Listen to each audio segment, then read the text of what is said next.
ऐसे कई कामों को हमने हाथ में लिया और उसमें सफलता पाई है। देखिए, अब आपकी सरकार को 2 वर्ष पूरे हो रहे हैं। आप अपने इन 2 वर्षों में क्या उपलब्धियों को अपनी बेहतरीन उपलब्धि मानते हैं?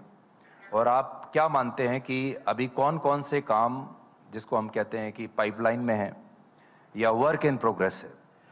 देखिए, वैसे तो काम इतने सारे हैं कि एक प्रश्न के उत्तर में बड़ा कठिन जाएगा, लेकिन चुनौती वाले काम मैंने हाथ में जरूर लिए और मुझे इस बात की प्रसन्नता है कि वो चुनौती वाले काम को समय सीमा में हमने खत्म किया। जैसे उदाहरण के लिए, हम अब सबसे बड़ा विषय हमारे पास था, हमारे यहाँ हमारे राज्य में नक्सलवादी एक मूवमेंट का था, जिसके कारण से मंडला, डिंडोरी, बालाघाट, ये पूरा नक्सलवादी का बड़ा एक बेल्ट था। और ये बात अच्छी रही कि यशस्वी प्रधानमंत्री श्रीमान नरेंद्र मोदी जी ने, माननीय गृह मंत्री जी ने इस विषय को भी अपने लेवल पे हाथ में लिया और केंद्र की सशक्त मदद रही और हमारे लिए भी राज्य में उनके नेतृत्व में इसमें आगे बढ़ने का मौका था। पर इसकी चुनौती इस प्रकार से थी कि ये संख्या में बहुत थोड़े थे, लेकिन क्रूरता में फैले हुए वन के बड़े बेल्ट में इनको ढूंढना, इनको पकड़ना, मारना, क्योंकि ये कांग्रेस के शासनकाल में इनकी दुर्दांतता का उदाहरण मैं बताना चाहूंगा। एक कांग्रेस के नेता हैं, बड़े दुर्भाग्य के साथ कहना पड़ेगा, वो मुख्यमंत्री थे और उनके मुख्यमंत्री रहते हुए उनके मंत्री बालाघाट में अपने घर में सोए हुए, और घर में सोए हुए घर के उनके पुलिस के सुरक्षा गार्ड, पास में थाना है, उस थाने के बावजूद भी पुलिस के सामने उसको घर से निकाल के लाते हैं और घर से निकाल के लाने के बाद उनको चौराहे पर पूरे गांव को इकट्ठा करते हैं और इकट्ठा करने के बाद गोली नहीं मारते, कुल्हाड़ी से काट के उनकी हत्या करते हैं। एक राज्य के, चुने हुए राज्य के मंत्री की उनके सबके सामने अगर ये घटना होती, और दिग्विजय सिंह जी की सरकार थी उस समय, वो मुख्यमंत्री थे, इस घटना के बाद में आश्चर्य तो तब होता है जब वरिष्ठ अधिकारी पहुंचे, उनकी जानकारी में आई, लेकिन इसी घटना के 4 किलोमीटर की दूरी पर जिनने ये घटना की वो पार्टी कर रहे हैं और पार्टी करते हुए एक बकरा खरीदने के मामले में कम ज्यादा की कीमत देते थे, वो बड़े गर्व से बताते हैं कि तुम ये दे रहे हो कि नहीं, हमने तुम्हारे मंत्री को मार दिया। ये इससे अंदाज लगा लो ऐसे कितने लोग किसी का हाथ काट आप ये कह रहे हैं कि उस समय डर जो है, मतलब डर का पराकाष्ठा, कांग्रेस के अतीत के ये कलंक वाले सरकार और प्रशासन का डर समाप्त हो गया। बिल्कुल। तो हमने इस न केवल 17 पुलिसकर्मी मार दिए और तब से लेके आज तक लगभग 48 हमारे पुलिसकर्मी शहीद हुए जो इनसे मुकाबला करते हुए।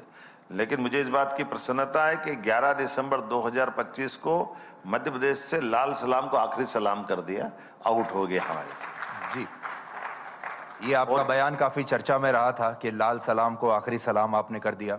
भारत सरकार ने खुद मार्च 2026 की डेडलाइन रखी है। बिल्कुल, आपने उससे पहले ही उस डेडलाइन को ये समूचा हमारे राज्य का भी श्रेय है, हमारी रणनीति भी है और केंद्र के माननीय यशस्वी प्रधानमंत्री, गृह मंत्री जी का सक्रिय सहयोग मिला और दोनों ने मिलकर के टारगेट। लेकिन आप कुछ बताना चाहेंगे कि आपने इसमें ऐसा क्या खास किया जैसे मैं बताना, कोई और मुख्यमंत्री नहीं कर पाया? जैसे हम बताना चाहेंगे कि लगभग हमने पुलिस मित्र करके 850 हमारे नई जवानों की भर्ती की, जो उस बेल्ट में बालाघाट के अंदर हमारे सक्रिय सहयोग करता थे, जिनको वैतनिक रूप से हमने इसी काम में लगाया था।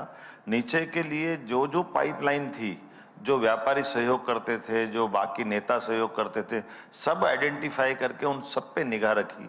हमारे पूरे नेटवर्क सिस्टम को खड़ा किया, मोबाइल के नेटवर्क काम नहीं कर रहे थे, कई जगह हमारी मतलब आने जाने के मार्ग बहुत खराब थे, तो राह जो थी वो राह बनाने के लिए इस सब प्रकार के प्रबंधन के कम समय में इफेक्टिव रोल जहां से हो सकता है, जो हो सकता है, और तत्परता पूर्वक भूल से भी कोई गलत काम हो जाए तो उसको रिपेयर कैसे करते हैं। जैसे कभी कभी क्या होता है, सरकार के बहुत सारे विभाग हो जाते हैं और ऐसे में इन कंफ्यूजन से भी बहुत दिक्कतें खड़ी होती हैं। तो ऐसे हमारे एक बार फॉरेस्ट के 2 कर्मचारियों को नक्सलाइट समझ करके बंदी बना लिया पुलिस ने, तो हमारे विभाग ने हड़ताल कर दी। तो ऐसे सारे विषयों को बारीकी से ध्यान रख करके हमने हर एक को योजनाबद्ध तरीके से संकल्प के साथ कि हाँ हमको ये काम करना है। और इसीलिए बड़े अफसर भी आईपीएस अधिकारी आमतौर पर ऐसे टास्क उठाने में माफ करना, सब कुछ तो बहुत हिम्मती होते हैं। हमने सब अधिकारियों से कहा कि भाई इस टास्क पे कौन काम करना चाहता है। तो मुझे इस बात की प्रसन्नता कि कई अधिकारी आए आगे, उन्होंने कहा हाँ, हम आएंगे, क्योंकि आमतौर पर इसमें रिस्क बहुत है, उतनी रिस्क उठाना। लेकिन हमारे आईजी, एसपी, डीजीपी जो जो इस बात को लेके आगे आए, हमने उनको सबको जोड़ा और परमात्मा ने बिल्कुल समय पे रिजल्ट दिया। इसलिए 1 साल के अंदर जो बीते 15 साल में हमारे साथ में इतनी मुठभेड़ नहीं हुई, 10 दुर्दांत नक्सलवादियों को हमने मार के ढेर कर दिया, उसका डर भी बैठा।